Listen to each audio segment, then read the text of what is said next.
warahmatullahi wabarakatuh. wabarakatuh. Perkenalkan, nama saya Putri Rizkia dan rekan saya Yulianti Yolanda. Kami di sini akan mewawancarai salah satu korban perundungan, yaitu Gita. Silakan Gita. Oke. Halo, silakan duduk. Apa kabar? Baik, Mbak. Gimana harinya? Ya. Cukup menyenangkan. Sekarang hobinya apa? Sekarang kayak ngapain ya? Kayaknya nggak ada kerjaan, Mbak. Oh, gitu. cita-cita. Saya itu pengen jadi staff, Mbak. Iya, karena gimana ya, kalau jadi staff itu kayaknya menyenangkan deh. Sekarang kesibukannya apa? Tugas numpuk, Mbak. Oh, Perintah. Jadi di sini kami mau Mewawancarai. perundungan. Pernah kan dirundung? Pernah, Mbak. Pernah dirundung. Kapan itu terjadinya? Waktu itu kelas 4 SD pernah dirundung. Kira-kira karena apa? Nggak tahu ya, Mbak, kayak dia itu anaknya degil. Jadi saya itu waktu kelas 4 SD itu sering banget. Mungkin bukan cuma saya gitu, Mbak. Jangan banyak komen. Saya tuh kelas 4 itu dirundung sering ya, Mbak, sama satu orang ini. Dia cowok, terus degil banget.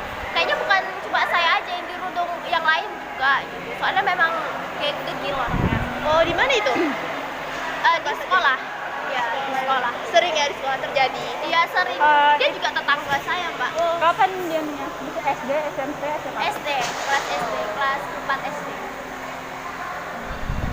Emang nggak ada yang ngebela gitu? Saya punya teman. Ya sebut aja namanya Ririn ya. Ya. Dia itu waktu itu berteman sama saya kelas 4 ya, dari mungkin pertama kali saya masuk sekolah ya. Jadi waktu itu saya itu punya kakak.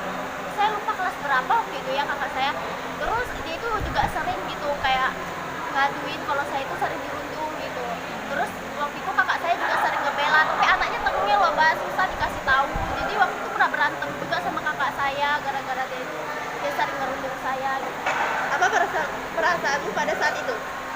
Gimana ya, waktu itu saya itu kelas 4 itu kayak kan masih anak-anak, jadi nyali saya Menciut ya? nyali saya itu Kasian ya, Mbak ya?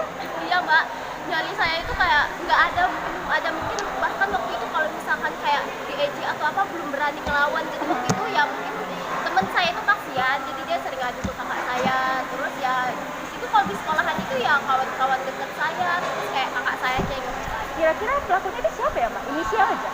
Alan, nggak perlu inisial, saya sebut namanya Anselmus Polanco. Ada dia di sekolah sini, Mbak, tenang aja. Orang tua tahu tidak? Jadi orang tua saya itu tahu, saya nggak pernah cerita, tapi kakak saya yang cerita gitu. Ya kakak saya ya sebagai kakak mungkin dia cerita sama orang tua saya gitu. Jadi orang tua saya juga merasa mungkin kesal, terus bagaimana gitu kan. Ya siapa yang tidak kesal kalau anaknya dirundung Ya, kan. benar sekali. Terus orang tua saya itu pernah mau pergi ke sekolah nyusul ini si Alan ini mau melaporkan ke kepala sekolah. Nah tapi saya nggak mau karena di situ ya saya takut kalau misalkan saya ini orang tua saya datang gitu ke sekolah, terus saya makin diganggu di sekolah. Apa yang dilakukan orang tua kamu? Ya tadi Iya, ya. pernah mau datang ke sekolah, nggak pernah juga kan, dia kan tetangga saya itu kan, tetangga saya. Terus dia pernah kayak orang tua saya, mama saya tuh cegat dia mau di jalan itu, pernah juga dimarahin itu di jalan itu supaya dia nggak ngulangin, tapi tetap aja gitu dia ngulangin. Tapi waktu itu semenjak kelahi sama kakak saya itu, dia udah nggak pernah ngeganggu saya sampai sekarang. Ya saya nggak pernah dibully lagi. Bagus lah kalau gitu ya. Iya, jadi hidup saya lebih tenang. Alhamdulillah. Seterusnya nggak pernah dibully lagi ya, Mbak? Nggak. Sampai di sini saya wawancara kami yang terima kasih atas kehadirannya.